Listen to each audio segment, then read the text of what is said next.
কৃষ্ণ রায়ের মন্দির। অবিরাম ঠাকুরের সঙ্গে কথা বলতেন।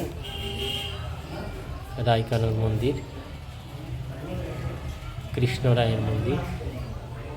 হরে কৃষ্ণ কৃষ্ণ কৃষ্ণ হরে হরে, হরে রাম রাম রাম হরে হরে, হরে কৃষ্ণ কৃষ্ণ কৃষ্ণ হরে হরে, হরে রাম রাম রাম হরে হরে, হরে কৃষ্ণ কৃষ্ণ কৃষ্ণ হরে হরে, হরে রাম রাম রাম হরে হরে।